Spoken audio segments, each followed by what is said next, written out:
Hi guys, welcome to CGTech. It's me Kane here. நம்ம இன்னைக்கு பிளெண்டரில் ஒரு கிளாஸ் ஷேடர் ரெடி பண்ண போகிறோம். அண்ட் இது வந்து ரியல் டைம் ஷேடர் நம்ம ஈவியில் ரெடி பண்ண போகிறோம். கமான், நம்ம சைக்கிள்ஸில் ரெடி பண்ண போகிறதுல, ஏன்னா சைக்கிள்ஸை பற்றி தெரியும், சைக்கிள்ஸ் வந்து ஈவி கூட கம்பேர் பண்ணும்போது ரொம்ப ஸ்லோ. அது மட்டும் இல்லாமல் நான் ஒரு ரியல் டைம் காய், எனக்கு ரியல் டைமில் ஷேடர்ஸ் ரெடி பண்ணுறது ரொம்ப பிடிக்கும். ஸோ ஆஸ் யூஷுவல் நான் கேம் இன்ஜின் எக்கச்சக்கமாக ஒர்க் பண்ணுறதால எனக்கு பிளெண்டர் அண்ட் மிச்சம் எந்த டூல் போனாலும் சரி ரியல் டைம் தான் என்னோட ப்ரிஃபரன்ஸ். அதனால் நம்ம இந்த தடவை ரியல் டைமில் ஒரு கிளாஸ் ஷேடர் ரெடி பண்ண போகிறோம். ஸோ நான் ஆஸ் யூஷுவல் சைக்கிளுக்கு ஸ்விட்ச் பண்ணிக்கிறேன். நான் சைக்கிளில் ஸ்விட்ச் பண்ணேன் அப்படின்னா என்னோட ரெக்கார்டிங் ரொம்ப பிரேக் ஆகும். பட் நான் இப்போ சைக்கிள்ஸில் ஒரு நார்மலான டிஃபால்ட் கிளாஸ் ஷேடர் வந்து ரெடி பண்ணுவோம். அது ரொம்ப ஈஸி. நம்ம என்ன பண்ணலாம் அப்படின்னா, இந்த பிரின்சிபல் ஷேடர் இருக்குல்லையா, அதை டெலீட் பண்ணிட்டு, அதாவது ஷேடிங் நோட்ல வந்துட்டு ஸோ ஷிஃப்ட் ஏ கொடுத்து நம்ம கிளாஸ் அப்படிங்கிற ஒரு ஷேடர் இருக்கும், அதை நம்மளோட சர்ஃபேஸில் கனெக்ட் பண்ணணும் அப்படின்னா நம்மளோட கிளாஸ் ஷேடர் ரெடி ஆகிடும். பட் இது ஈவியில் ஒழுங்காக தெரியாது. ஸோ சைக்கிள்ஸில் பார்த்தீங்கன்னா நம்மளோட கிளாஸ் ஷேடர் நல்லாவே தெரியும். நான் இப்போ என்ன பண்ண போகிறேன்னா, இந்த கிளாஸ்க்குள்ளே இன்னொரு ஆப்ஜெக்ட் வைக்கிறேன். அண்ட் ஈவியில் பார்த்தீங்கன்னா இந்த உள்ள இருக்க ஆப்ஜெக்ட் நம்மளுக்கு தெரியாது. பட் இதுவே நான் சைக்கிள்ஸில் போய் பார்த்தேன் அப்படின்னா என்னால் உள்ளே இருக்க ஆப்ஜெக்ட் ரியல் லைஃப்பில் எப்படி கண்ணாடிக்குள்ளே இருக்குமோ அதே மாதிரி இருக்கும். இதுதான் ஒரு அட்வான்டேஜ் நம்ம சைக்கிள்ஸ் யூஸ் பண்ணுறது. பட் இந்த எஃபெக்ட்டை நம்ம ஈவியில் கொண்டு வர போகிறோம். அதான் நம்மளோட டாஸ்க். ஸோ ஈவியில் கொண்டு வரதுக்காக ஃபஸ்ட் என்னன்னா, நம்மளுக்கு கிளாஸோட ஷேடர் தேவையில்லை. நான் என்ன பண்ண போகிறேன்னா, பிரின்சிபல் BSDF அதான் யூஸ் பண்ண போகிறேன். இதை எடுத்துகிட்டு வந்து நான் இப்போது என்னோட சர்ஃபேஸில் கனெக்ட் பண்ணுறேன். ஓகே, ஸோ என்னோட சர்ஃபேஸில் கனெக்ட் பண்ணிட்டேன். பட் இது கிளாஸாக மாறல. அண்டு நம்ம கிளாஸாக மாற்றுறதுக்கு உண்மையான செட்டிங்ஸ் எங்கே இருக்குது அப்படின்னு சொல்லிக்கிட்டிங்கன்னா, இங்கே EV செட்டிங்ஸ் இருக்கு இல்லையா, ஸோ இதில் தான் இருக்குது. நீங்கள் கிளாஸாக மாற்றணும் அப்படின்னா இதில் எக்கச்சக்கமான செட்டிங்ஸை மாற்ற வேண்டியது இருக்கும். ஸோ அதுக்கு முன்னாடி நான் இந்த பிரின்சிபல் BSDF ஷேடர் இருக்கு இல்லையா, இதை கிளிக் பண்ணிடுறேன். அண்ட் இந்த கியூபையும் செலக்ட் பண்ணிடுறேன். இப்போ இந்த கியூபோட ஷேடர் செட்டிங்ஸ் இருக்கு இல்லையா, இந்த இடத்துக்கு போயிடுறேன். இந்த இடத்துல நான் கீழே ஸ்க்ரால் பண்ணேன் அப்படின்னா இங்கே ஒரு ஆப்ஷன் இருக்கும், அதாவது செட்டிங்ஸ் அப்படிங்கிற ஒரு ஆப்ஷன் இருக்கும். இதில் பிளெண்ட் மோட் இருக்கும், அதை நான் ஆல்ஃபா பிளெண்டுன்னு மாற்றிடுறேன். அண்ட் ஷேடோ மோடு ஒப்பேக்கே இருக்கட்டும், ஷேடோ மோடை மாற்ற தேவையில்ல. அண்ட் அடுத்து இந்த மாதிரி நான் பிளெண்ட் மோட ஆல்ஃபா பிளெண்டுன்னு மாற்றினோன்னே இந்த இடத்துல ஆல்ஃபான்னு ஒரு ஆப்ஷன் இருக்கு இல்லையா, இதை கம்மி பண்ண என்னோடய ஆப்ஜெக்ட் வந்து மறையும். சொல்லப்போனோம் அப்படின்னா அதோட ஒப்பாசிட்டி கம்மியாகுது. அதான் இங்கே நம்மளுக்கு இந்த மாதிரி ஒரு எஃபெக்ட் ஒன்று வருது. ஸோ ஆல்ஃபா கம்மியாச்சு அப்படின்னா ஒப்பாசிட்டி கம்மியாகும். இந்த எஃபெக்ட் ஒர்க் ஆகிறதுக்கு உங்களோட பிளெண்டிங் மோட் ஆல்ஃபா பிளெண்டில் இருக்கும்.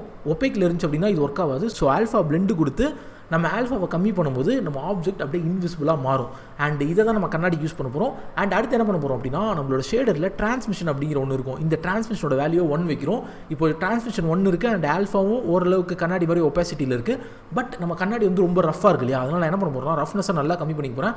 ஸோ இப்போது நம்மளுக்கு சைக்கிள்ஸில் இருந்த ஒரு 50% அப்படிலாம் ஒரு 30% எஃபெக்ட் வந்து கிடச்சிடுச்சு. பட் இது இன்னமும் கண்ணாடியாக மாறல.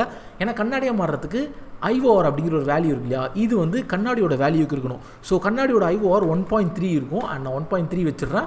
அண்ட் அடுத்து நான் என்ன பண்ண போகிறேன்னா, இதுக்கப்புறமா ஃபுல்லாக நம்மளோட ஷேடர் செட்டிங்ஸ் தான். இந்த இடத்துல செட்டிங்ஸ் இருக்குது பார்த்தீங்களா, இந்த செட்டிங்ஸில் வந்து அதாவது இந்த ஆப்ஜெக்ட்டை செலக்ட் பண்ணிக்கோங்க. உங்களோட கிளாஸை செலக்ட் பண்ணிட்டு இந்த செட்டிங்ஸில் வந்து அப்படியே கீழே ஸ்க்ரால் பண்ணிங்க அப்படின்னா ஸ்க்ரீன் ஸ்பேஸ் ரிஃப்ராக்ஷன் இருக்கும். அந்த ஸ்க்ரீன் ஸ்பேஸ் ரிஃப்ராக்ஷன் ஆன் பண்ணிக்கோங்க, முக்கியமான ஒன்று. அண்ட் அடுத்து பிளெண்டர் 4.1ல் ரே ட்ரேசிங் எனேபிள் பண்ணியிருக்காங்க. ஸோ அதனால் ரிஃப்ராக்ஷன் இன்னும் கொஞ்சம் நல்லாயிருக்கும். பட் இப்போதைக்கு நம்ம இந்த ஸ்க்ரீன் ஸ்பேஸ் ரிஃப்ராக்ஷன் மட்டும் ஆன் பண்ணிப்போம். இது பிளெண்டர் 4.0 அதனால். அண்ட் பேக் ஃபேஸ் கல்லிங்னு இருக்கு இல்லையா, இது ஆன் பண்ணிங்க அப்படின்னா உங்களுக்கு பேக்கில் இருக்க ஃபேஸ் எதுவுமே ரெண்டர் ஆகாது. இது உங்களோட ப்ரிஃபரன்ஸ் தான். சம்டைம்ஸ் பேக் ஃபேஸ் இருந்தால் உங்கள் ஆப்ஜெக்ட் நல்லாயிருக்கும் அப்படின்னு சொல்லிட்டு உங்களுக்கு தோணும்.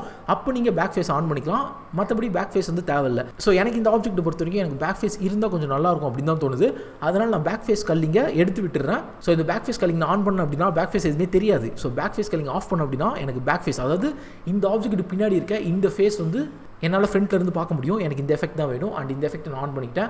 அடுத்து நான் என்ன பண்ண போகிறேன்னா, டேரெக்டாக என்னோட ரெண்டர் செட்டிங்ஸ் வரேன். ஸோ இந்த EV செட்டிங்ஸ் இருக்கு இல்லையா, இந்த EVயில் ஆம்பியன்ட் டெக்கரேஷன் ஆன் பண்ணிக்கிறேன், ப்ளூம் ஆன் பண்ணிக்கிறேன். அண்ட் முக்கியமான விஷயம் இந்த ஸ்க்ரீன் ஸ்பேஸ் ரிஃப்ளெக்ஷன், இந்த ரிஃப்ளெக்ஷனுக்குள்ளே ரிஃப்ராக்ஷன் ஆன் பண்ணிக்கோங்க. இதை நீங்கள் ஆன் பண்ணால் தான் உங்கள் ஆப்ஜெக்ட் ஒரிஜினல் கண்ணாடி மாதிரியே இருக்கும். ஸோ இப்போ உங்களுக்கு தெரியும் நினைக்கிறேன். அதுக்கப்புறமா நம்ம ஃபுல் இதில் தான் செட்டிங்ஸை மாற்றணும். இந்த ட்ரேஸ் ப்ரிசிஷன் இருக்கு இல்லையா, இதை நீங்கள் ஃபுல்லாக இன்க்ரீஸ் பண்ணிங்க அப்படின்னா உங்களோட ட்ரேசிங் குவாலிட்டி நல்லாவே இருக்கும். ஸோ இதை நான் ஃபுல்லாக கம்மி பண்ணிட்டேன் அப்படின்னா இந்த ட்ரேஸ் ஆகிற ரிஃப்ளெக்ஷன் கொஞ்சம் பிளர் ஆன மாதிரி தெரியுது இல்லையா. ஸோ இதை நான் ஃபுல்லாக வைக்கிறேன். இப்போது பார்த்தீங்கன்னா எந்த அளவுக்கு ஷார்ப்பாக இருக்குது அப்படின்னு சொல்லிட்டு உங்களுக்கு தெரியும். அடுத்து மேக்ஸ் ரஃப்னஸ். ஸோ உங்களுக்கு ரஃப்னஸ் வேணுமா இல்லையா அப்படின்னு சொல்லிட்டு டிட்டர்மைன் பண்ணுறது அது நம்மளுக்கு இம்பார்ட்டன்ட் இல்லை. அடுத்து நம்மளுக்கு திக்னஸ் தான் இம்பார்ட்டன்ட். ஸோ திக்னஸை நான் இன்க்ரீஸ் பண்ண என்னோட ரிஃப்ராக்ஷன்ஸ் எப்படி மாறுது அப்படின்னு சொல்லிட்டு உங்களால் பார்க்க முடியும். ஸோ நான் இதில் முடிஞ்ச அளவுக்கு என்ன ரிஃப்ராக்ஷன் வைப்பேன் அப்படின்னா ஒரு 0.2 ஒரு 0.5 வரைக்கும் கூட நான் போயிருக்கேன். அப்படின்னா 1 இருந்தால் கூட நல்லாயிருக்கும் எனக்கு தெரிஞ்சு. ஸோ நான் இதோட திக்னஸ் வந்து 1 வச்சுக்கிறேன். இந்த எட்ஜ் ஃபேடிங் இன்க்ரீஸ் பண்ணிங்க அப்படின்னா நம்மளோட ரிஃப்ளெக்ஷன்ஸில், அதாவது ரிஃப்ராக்ஷன்ஸில் எட்ஜில் ஃபேட் ஆகும். அண்ட் இதுவும் உங்களோட ப்ரிஃபரன்ஸ் தான். உங்களுக்கு எந்த அளவுக்கு வேணுமோ நீங்கள் அந்தளவுக்கு வச்சுக்கலாம். ஸோ இவ்வளோ தான். இது யூஸ் பண்ணுறது மூலியமாகவே நம்மளுக்கு ஒரு பர்ஃபெக்டான கிளாஸ் வித் ரிஃப்ராக்ஷன்ஸ் நம்மளுக்கு தெரியும். இப்போ தெரியும் நினைக்கிறேன், டாப்லேயும் ரிஃப்ராக்ட் ஆகுது அண்ட் பாட்டம் எல்லா இடத்துலையுமே ரிஃப்ராக்ட் ஆகுது. ஸோ இதுதான் நம்மளுக்கு தேவை. இந்த மாதிரி தான் ஒரு கிளாஸை நம்ம ரெடி பண்ணணும். இப்போ நான் ஒரு சப்டிவிஷன் மாடிஃபையர் ஆட் பண்ணுறேன். ஸோ 3. இப்போ நான் இந்த கியூப் வந்து ஒரு பாலாக மாற்றிட்டேன். இந்த பாலுக்குள்ளே இந்த ஆப்ஜெக்ட் இருக்கும்போது எப்படி ரிஃப்ளெக்ட் ஆகுதுன்னு சொல்லி பாருங்கள். ஸோ இது நம்ம ஈவிலே கொண்டு வந்துட்டோம். சைக்கிள்ஸ் அண்ட் ஈவிக்கு வந்து நிறையா டிஃப்ரென்ஸ் இருக்குது. பட் இந்த மாதிரி சின்ன சின்ன சேஞ்சஸ் மூலிமா நம்ம ஒரு நல்ல ரிசல்ட்ஸ் ஈவிலே கொண்டு வர முடியும். அதனால தான் எனக்கு ஈவி ரொம்ப பிடிக்கும். ஸோ இப்போ பார்த்தீங்கன்னா உங்களுக்கு தெரியும் நம்ம பால் எந்த அளவுக்கு ரிஃப்ராக்ட் ஆகுது அப்படின்னு சொல்லிட்டு. நான் இதோட கலர் கூட மாற்றலாம்.